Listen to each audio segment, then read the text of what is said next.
Freelancing has become so popular within the interior design industry.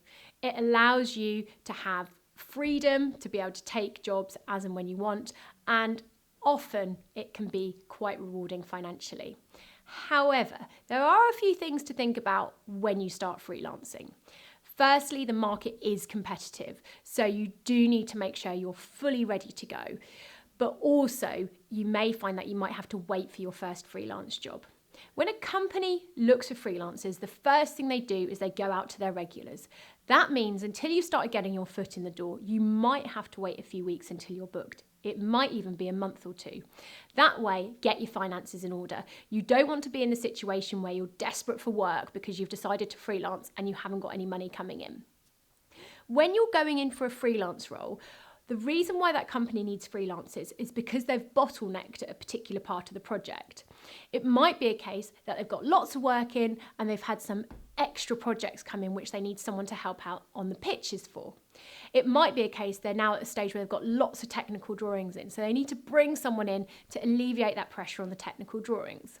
So when I get a freelance job in and they say they need a freelancer, they will have a specific task in mind. And for a specific project, it will be, can we get someone to do a drawing package in Vectorworks for this retail project? So they're looking for someone with retail experience, Vectorworks and technical drawing.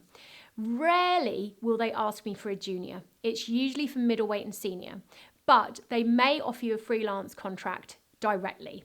But do be warned, freelancing is fantastic and it does give you a certain element of freedom, but it can sometimes cut your career a little bit short in regards to it can stagnate.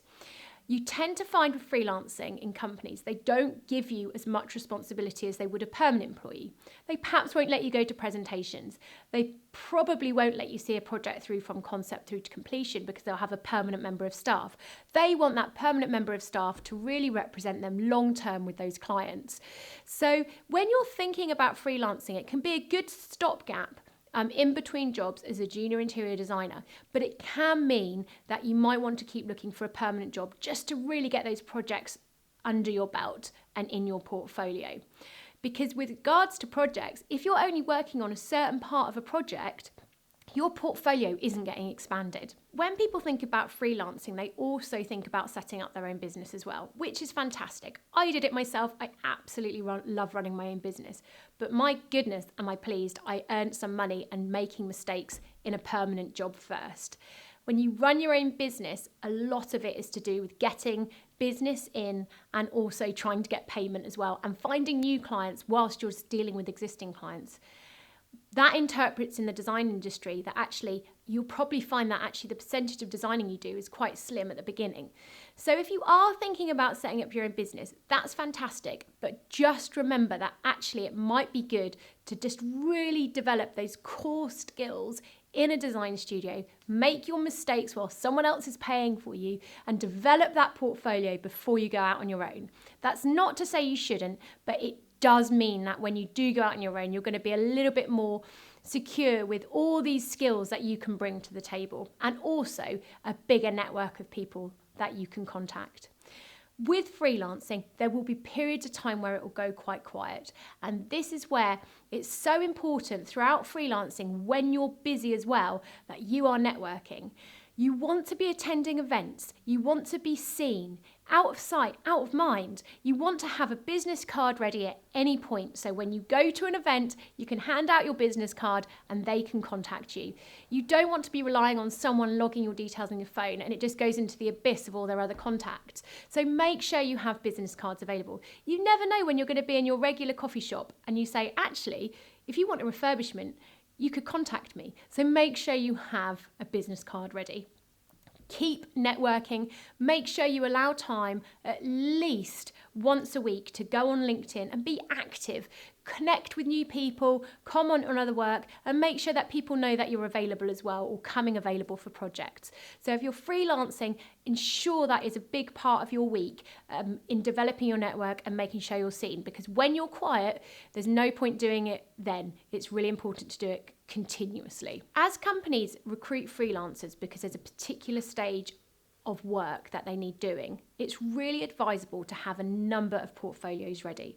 You may have your main portfolio, but you perhaps have some separate PDFs. So you have a technical one that has just visuals in it, say for example Cinema 4D visuals or SketchUp visuals.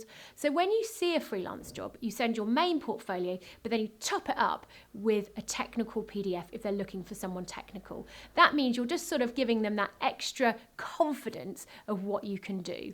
So with freelancers that I have, we often have a big folder of all this different work, and it's also, we have a portfolio that maybe have the retail work at the top, and then the hospitality, one that has their residential work, and then their retail work, and then various separate PDFs, which I can top up when I send it to a client just to say, this person really does know what they're doing. So do think about having different portfolios and CVs and work samples, because with freelance, sometimes they don't even interview. They want you to hit the ground running.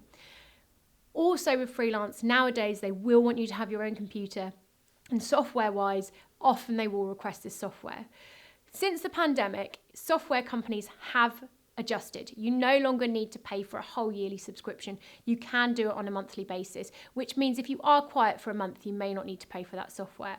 But do be aware you need to be ready to go if you're a freelancer, because a job will come in on a Friday afternoon for you to start on a Monday.